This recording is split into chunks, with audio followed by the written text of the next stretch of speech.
Hello, good morning.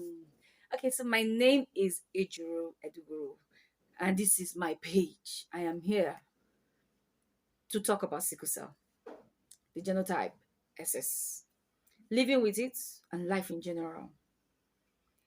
I want to talk about growing up with sickle cell.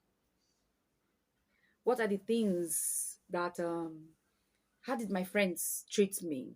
How did life treat me? What did I allow life to at me? I had friends growing up, secondary school. Really, if you ask me, I can't remember my life in secondary school for the sickle. But I only remember for the ill ones. And my friends were supportive. They were supportive. Now, your child, you need to teach your child to have the right set of friends. The right set of friends. The right set of friends is important. Um, then sibling support is important. I noticed I've seen other people that have children with sickle cell and the ones without sickle cell. Parents, you will see the one without sickle cell feels left out sometimes in a home where there's love for the one with sickle cell. So let's balance it, parents. Love them alike. So that when you're not there and the one with sickle cell is ill, the ones without sickle cell can transfer that love. When I was young, anytime I'm ill, I had my younger sisters and brothers there. I'm the first child of my parents. And if I wanted to go to the restroom, my younger sister would carry me to the restroom. My immediate younger sister, she had actually was always bigger than me. And she is still bigger than me. So she would always, I had that big support from her. I had that big support from her. She would carry me to the restroom. The days that they want to take me to the hospital and I couldn't just walk down the step, she assists in carrying me. That love was there. They want to know, do you want to sit down? Do you want to lie down? The love is there. So you teach the younger ones, the siblings, that this person has something that weighs the person down. But this person needs your love. This person needs your support. At the same time, the child living with sickle cell should not be treated like someone that has a disability or a death sentence hanging on the neck. My mom made me sweep the big parlor. She made me wash plates. I washed clothes. I washed bedroom. I washed the toilets, gas cooker, stove. I cooked. I went to the market. The only thing I didn't do was they didn't allow me carry water on my head, just to reduce the stress of, because really, you watch the child. Climbing the step was a lot of stress for me with water. So sometimes the few times I did, I would fall sick. So they had to take it off my this thing. But did I fall sick while I swept? Yes. But when I recover, my mom will make me go back there. I think it is a form of exercise. One of these days, I will look for someone who is into physio or good at exercises to bring and talk with the person. The person will give us an in-depth understanding of how this exercise will enhance our life as people living with sickle cell.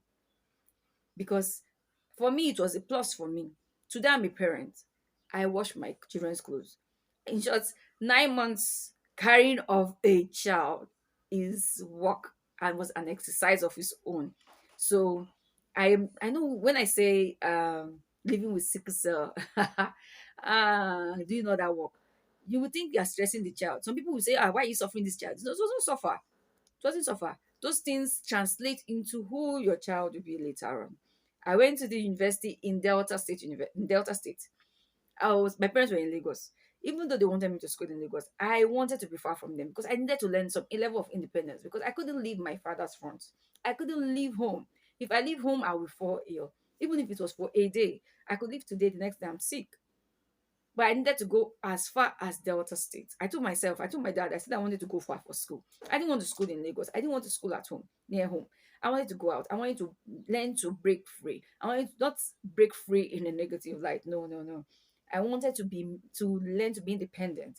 I wanted to know how to live without daddy's constant or mommy's constant observation and love there. Yes, not that their love will be far, they are far, but they always will call. So I got to school, and there are times there's no water. I will carry a gallon or a bucket. I'll go and fetch the water and come back home. Now, what kept me going that period was what was given to me as a child. My father would tell me, "You're strong." My father would make me understand that I didn't need to feel less of myself. He always wanted me to be strong for myself, which I was. I learned to be strong for myself. I learned to think positively for myself. It helped a lot. It guided me a lot. So when I'm going to carry that water, I'm telling myself, it is water I'm carrying. This body's not going to break down. And I pushed it. Now, really, I cannot leave God out of this discussion.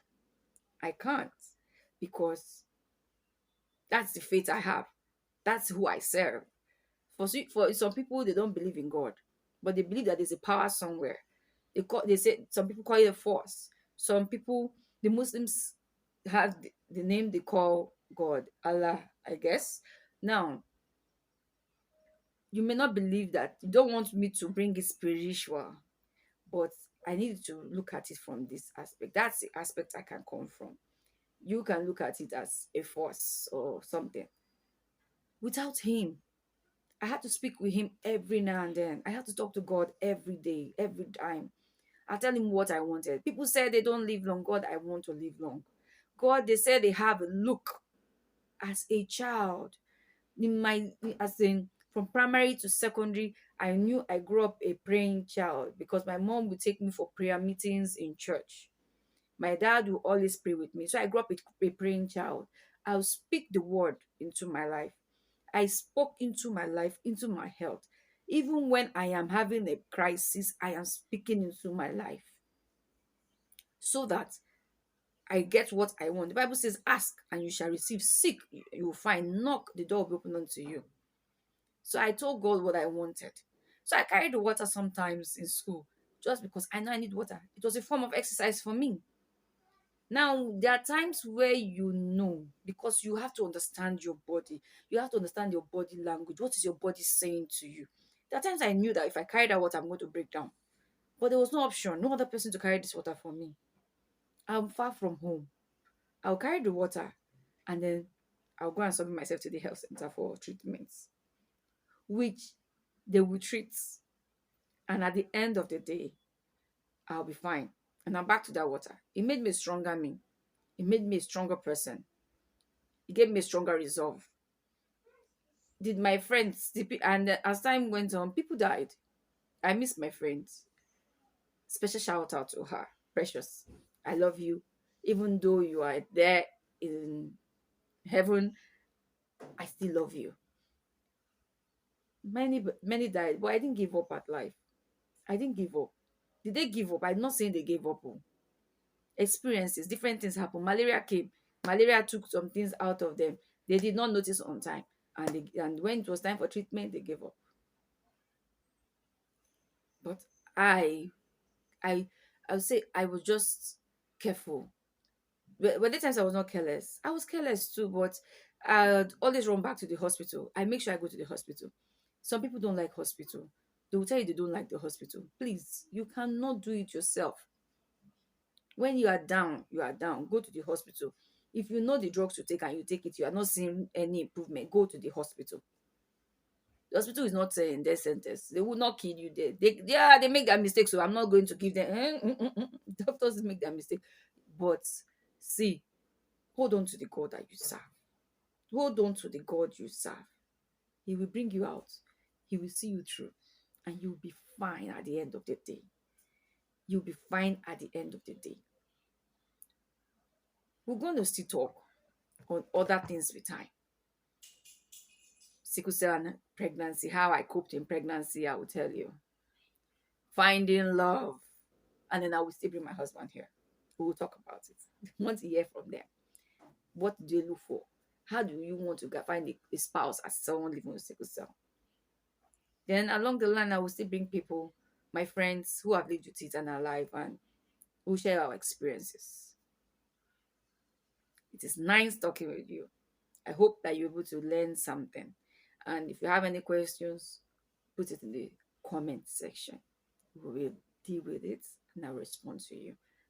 Thank you for watching. Bye.